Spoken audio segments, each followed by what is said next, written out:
Managing money can seem very difficult and hard, especially if we have a scarcity mindset or we feel a lot of mixed feelings about money in general.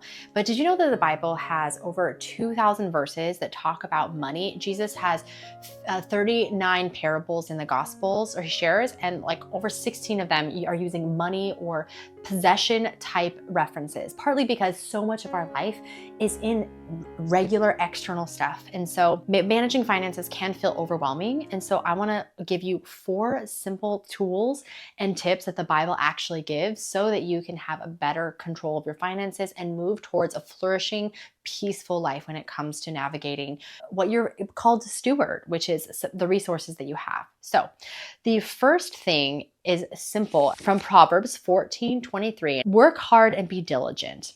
All hard work brings a profit, but mere talk leads only to poverty. So that doesn't mean you need to hustle like 24/7, but it does mean that diligently working hard towards the right things or things that are going to produce good things in your life, whether that's more resources, the ability to pay for your stuff, whatever that is, that when we are consistent and faithful in our work, whether that's just showing up to our job, doing the best that we can, or discerning what our gifts are, and then maybe getting out of a position or a role that doesn't serve us or doesn't align with how God has made us, we have to be wise with the opportunity, and diligence over time, it pays off. If we talk about getting out of a financial strain, we talk about getting out of debt, we don't actually do anything, then we're just talking about it and it leads only to poverty. The second one is to actually save. We see this so much in the business world. Dave Ramsey talks about this, like saving your $1,000 emergency fund, which really now with inflation probably should be at least $2,000 because of how much everything costs. However much, if you're in a different country, you're not using dollars, the American dollars, like is in my mind. But saving up for the future, putting aside a piece of your paycheck, even if you feel like you can't have it. Let me tell you, if there was an emergency, like if your water heater broke in your house and there was an emergency, you would figure out how to find $700.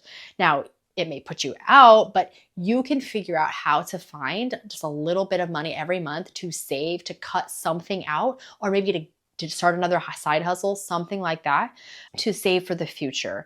So it says in Proverbs 21:20, it says, the wise store up choice food and oil, but fools gulp theirs down.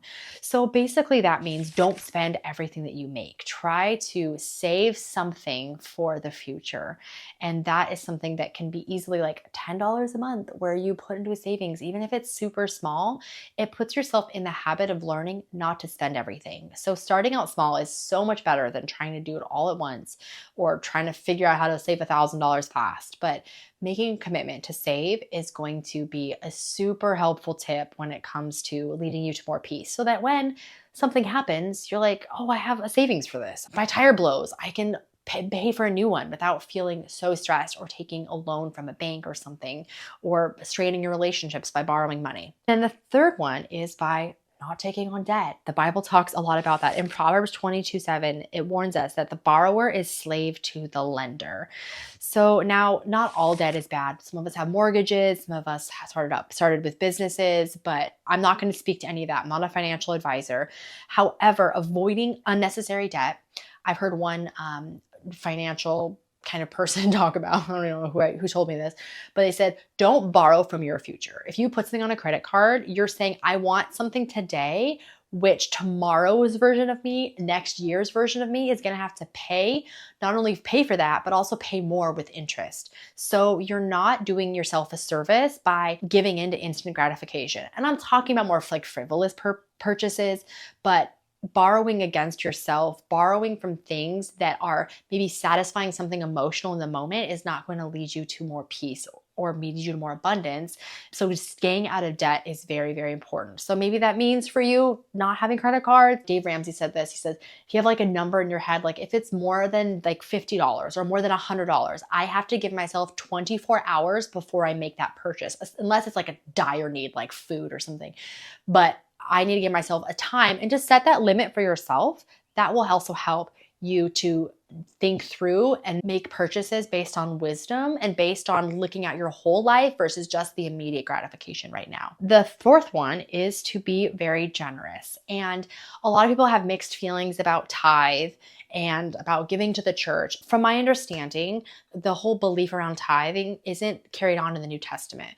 That actually in the Old Testament, that tithe actually worked out to be not just 10%, but it's like around 23%. The invitation in the New Testament from the New Covenant is to give generously and to be generous. I still think 10% is a great kind of rough number. I like to either give 9.5% or 11% just because I don't want to be legalistic about that. But tithing is not something that's not commanded in the New Testament.